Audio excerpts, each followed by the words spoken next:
Hello and welcome. My name is Zaffar Iqbal and you are watching the Mojo Story. Remember that photograph when Americans left Afghanistan and Pakistan's ISI chief went to Kabul and he was sipping tea?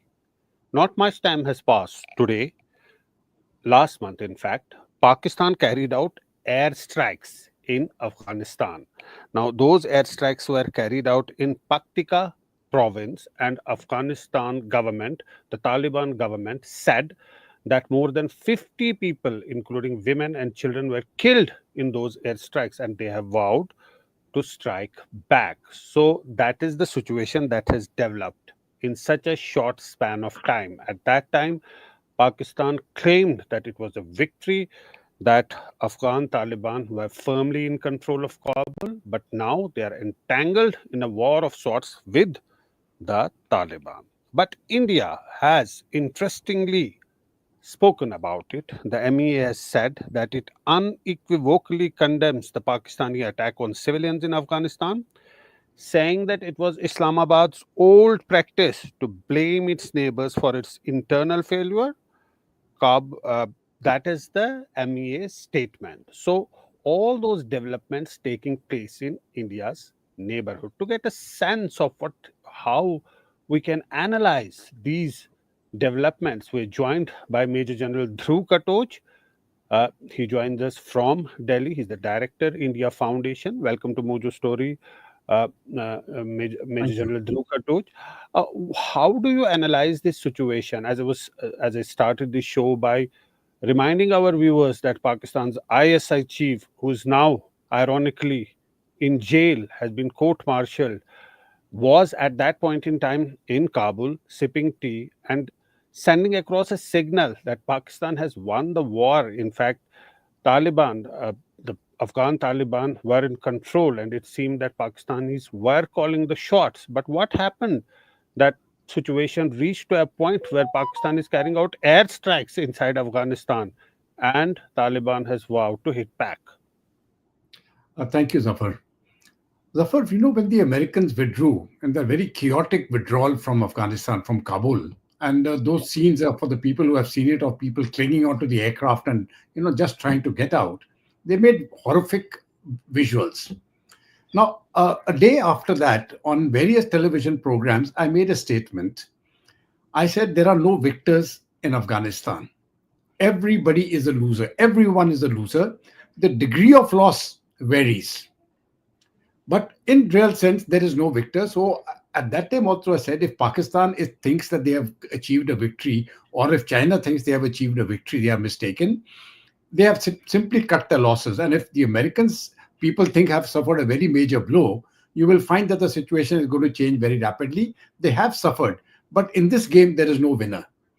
Now, actually, those events are coming true now.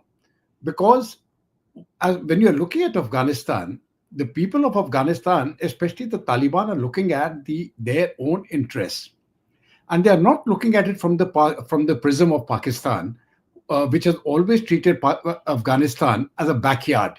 You know, they say that, okay, this is our area of strategic depth, as if it's a Yeah, colony. yeah. They treated it more like a colony, that okay, when required, this is our land.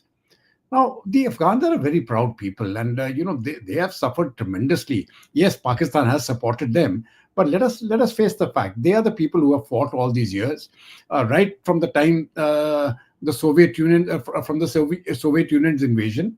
They fought the Soviets, albeit with American and Pakistani support, and then when the Americans came at again, they fought.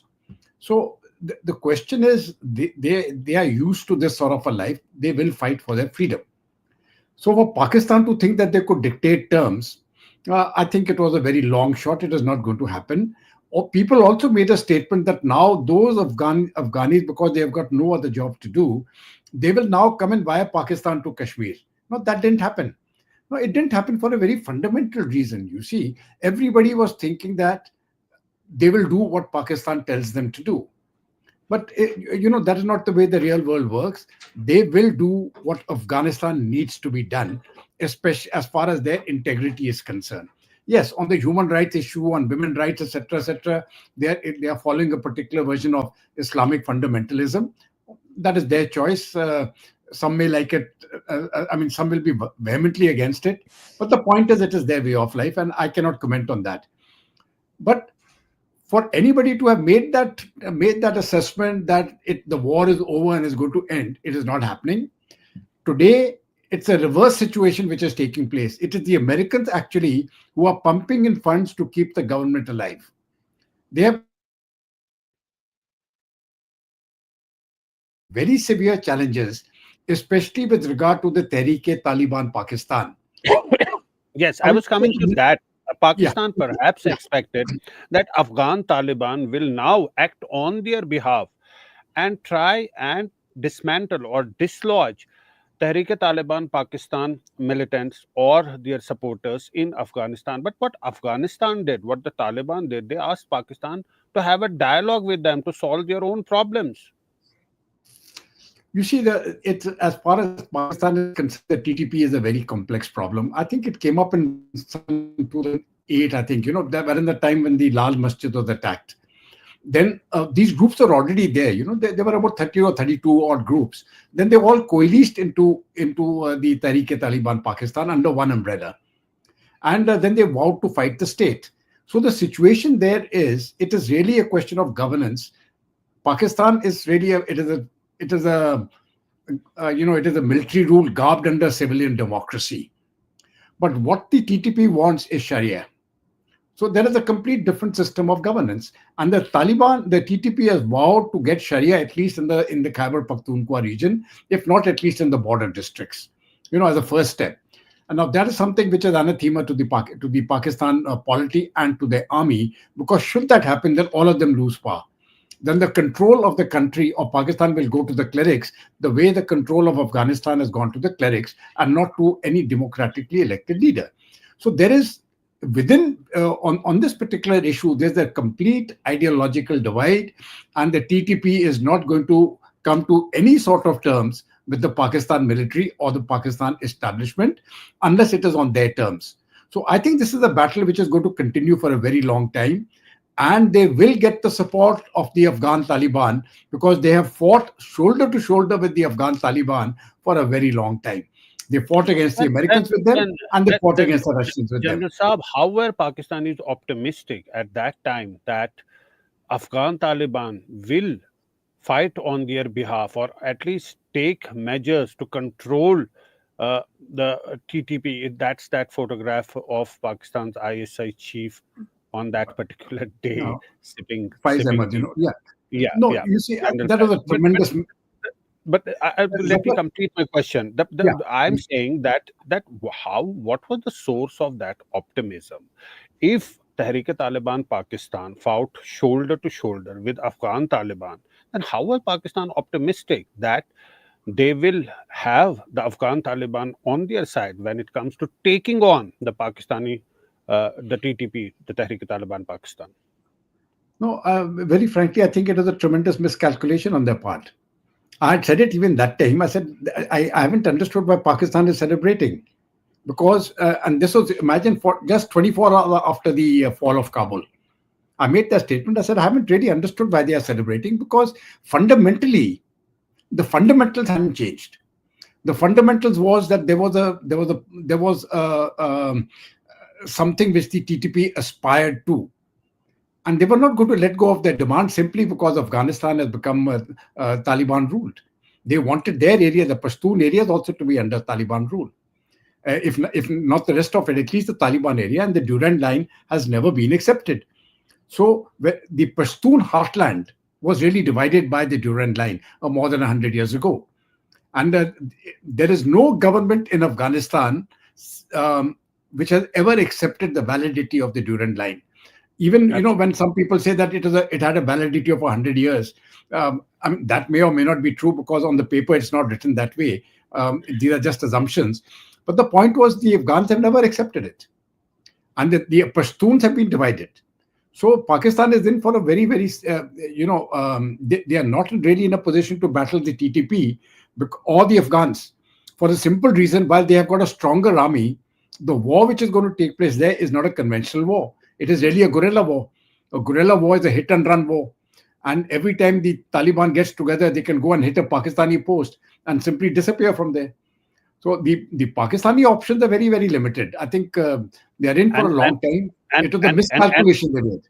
and if they take some lessons from history, whether it's the Soviets, whether it's Americans, even in the past the British, nobody was able to really take control of Afghanistan the way that they always fight the outsiders. They have never allowed any outsiders to rule them. They keep on fighting. So if they take some lessons from history, it is not possible for Pakistan when big powers like the Soviets, like the British in the past, like the Americans, like world's biggest and most sophisticated army couldn't do that. How can Pakistan do it? You see, let us say if there's a conventional war, if it actually takes place, I have no doubts that the Pakistan army will reach Kabul and take it. That is, I've got no doubts about that. The question is not their capturing Kabul. The question is their capacity to hold on to it. They'll have an overstretched army and they are going to suffer hundreds of thousands of casualties. On a daily basis, you just can't, you can't keep that area under control. Capturing it is a simpler job. They have a better army. They've got a modern army, over 500,000. They've got modern fighter jets. They've got tanks. They've got all that given. So you go and you capture Kabul, and now the countryside is open, right? Your troops are deployed in small pickets. They are open to attack. They'll have to defend everything, not only in Afghanistan, in Pakistan also. So And that is the reason that more the troops Americans came died back. in Yeah, the more yeah. troops, Pakistani troops died in clashes with the Taliban in last year compared to how many compared to ones those died in the last 10 years. More Uh, than yeah. 600 soldiers were killed in these different clashes with the Taliban. Now, one of the things that has come to fore recently, there was a press conference by the DGISPR, as they call it in Pakistan. He blamed perhaps Imran Khan for, or Imran Khan's government for allowing a dialogue, a mediation with the Taliban at the time of the fall of Kabul, so that he said allowed space for the Taliban elements to come back to Pakistan, and that really caused a problem. So Pakistan, if it starts a dialogue process, so if they come back and they settle down, and then again there are clashes with their troops. If they don't, if they go for a full-fledged escalation, they cannot win it. So they also have limited options how to deal with this situation. Actually, very frankly, what Pakistan should be doing is, a conciliatory approach. That means, okay, we will have a ceasefire the way the Taliban demanded a ceasefire, and I'm afraid they will have to give at least the Pashtun areas a very high degree of autonomy, that you run your life the way you want to, right? And then look after the rest of the country so that the security dilemma is reduced. If they don't do that, I don't see any other option for them. You see, when as a military man, I'm telling you now, to keep an area under control without resorting to violence. If you've seen, the Indian army has operated in the northeast and in Kashmir, and we have never used heavy weapons. Air, Aircraft is a very big thing. It's never been used. Tanks have never been used. Armor has never been used. Even APCs, etc. And the weapons with which people like me have operated on for a very long time is a simple rifle and the LMG, the same weapons which were with the militants at that time. So the excessive use of force actually leads to more and more people getting radicalized, and they say, okay, to hell with it, I'll also join the terror group. So it took a long time, really, as far as the Indian army is concerned, and of course the abrogation of Article 370 helped to keep that area relatively free, and to enable the democratic process to function freely, as we saw in the last elections. Now, in Pakistan, you've got to actually give them that you have to operate in that methodology, and then wait for 5-10 years. It is not something which is going to happen immediately. But if you want instantaneous results, it's not going to happen, and Pakistan is not going that way. I'm actually astonished, that they had the audacity, I will use the word, to use the air force on a target inside Afghanistan, and that too firing weapons which are not precision guided. I can understand a precision guiding munition going and hitting a house with an accuracy of 1 meter. If you got the foolproof intelligence that the terrorists are there, you hit that house. Okay, there is some justification, but you are using dumb bombs. That bomb may fall 100 meters away, and they've actually gone and hit civilians. Now, that is not going to go down very well either with the Pakistani public or with the Afghan people. I think it is a terrible miscalculation which they have made, and they are going to face the consequences because the TTP now is going to come back stronger. The Afghan Taliban is also going to come back stronger, and more importantly for the Pakistan people, the Baluch National Army is also going to come back stronger. All three of them are going to hit them. I'm seeing daily reports of some action or the other against the Pakistan military, and it are not happy days for them. 2024 was a very bad year, as you very correctly mentioned. More casualties in 2024 than they have witnessed in the last decade. 2025 will be worse. 2026 will be even worse.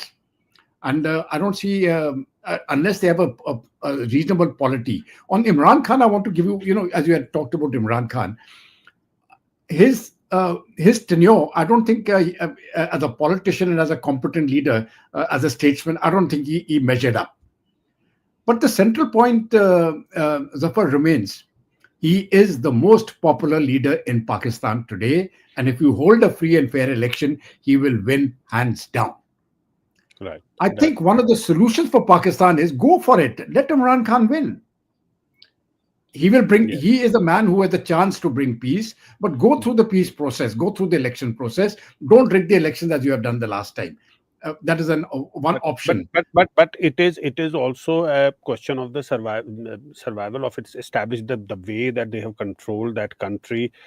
They may not want that to slip away from their hands, their control, or different aspects of the society, not just defense. But I was just trying to understand, TTP or Afghan Taliban. Let's talk about TTP. They are not fighting against a government, or they want a change in the system. They are fighting Yes. against a state. So how is they're not taking part in elections? So the options to deal with them are limited because their focus is entirely different. They're not fighting. Say, if tomorrow there's Imran Khan or today there's Shehbaz Sharif, tomorrow there'll be somebody else. They're not fighting against them. They're not fighting against a government. I agree. You see, the TTP is ideological. The Pakistan military is weapons. Weapons cannot defeat an ideology. I mean, that's a fundamental rule. So an ideology can only be countered by an alternate ideology. And that alternate ideology has to be the idea of the Pakistani state. Now, if the idea of the Pakistani state as it exists today is democratic elections which are rigged by the Pakistan army and the backroom controlled by the Pakistan army, then as far as those people are concerned, they said if that is the alternative, we are better off doing what we are. So that is not going to work. You've got to change your polity yourself. If you don't give them the ideological alternative, then what are they going to accept? So what Pakistan has to offer today to the TTP, or let me say to the border areas of Khyber Pakhtunkhwa, the ones which border Afghanistan, they've got nothing to offer really. And if they're going to offer the same as what they were doing earlier, a rigged election and controlled by the army, that is an offer which they're not going to take. And I think the Afghans have realized it now that they have the upper hand. As and when the entire Pashtun population actually shifts behind their weight behind the Afghan government, I'm afraid the Durand line is gone. As of now, there's enough interest amongst the Pashtuns to be with the Pakistani state. I won't guarantee that for the future. That will depend how their politics is handled. I've always maintained, Zaffar, it is not so much the economy and the terrorism which prevails in Pakistan. It is the state of the polity. You do not have a unified polity in Pakistan today, and because that is fractured, you cannot address the other problems. If they want a solution, it is a long-term solution. You have to let Imran Khan go. You have to go through the pain of whatever is going to happen. Yes, if Imran Khan comes in, the army power is diminished, but that is part of the solution. Will it happen? That is the billion-dollar question. Will Pakistani army be able to digest it? But the point that, Pakistan's ISA chief went to the neighboring country, to Tajikistan, met with the president. Do you see anything in that regard as far as this Afghan question for Pakistan is concerned? They're trying to, campaign in the neighboring countries because they are clearly, if you go and conduct airstrikes inside a country and the other country vows to retaliate, and they have said that they have retaliated and they do more retaliation. So it is already a state of war. No, it is a state of war. And if Pakistan wants to seek the help of the Central Asian republics, that's not going to matter. You see, there's one thing fundamental. I'm not talking about the Muslim psyche. I'm talking about the Afghan psyche. Of course, Afghanistan is all Muslim, but I'm keeping that religious aspect out of it. Traditionally they have got that Afghani spirit, which they call. I'm forgetting the word which is used. That they anybody who comes to that country as a guest, they are not It's a going to hand them over. it's a graveyard of empires, as they say. That So the Chinese wanted the Xinjiang the Xinjiang group to be handed back to the Chinese. They said no. They're not allowing them to operate. That is different. But there's no way in which they're going to pack them up and send them to the Chinese, the Uyghur terrorists. Right. Similarly, there's no way in which they're going to tell the TTP, okay, we are going to capture you chaps here and hand them over to the Pakistan army.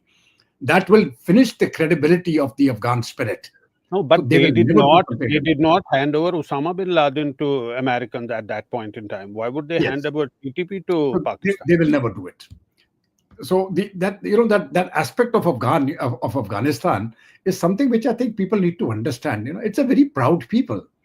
It's a very proud people. Okay, they've got the religious fundamentalism, and the women are being discriminated, and I can take all that.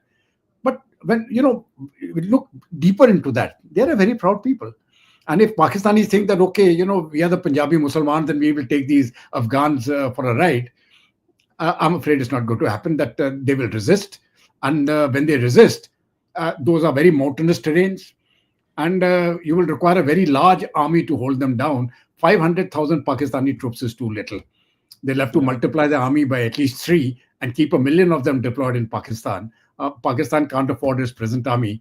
There's no way they can double or triple it.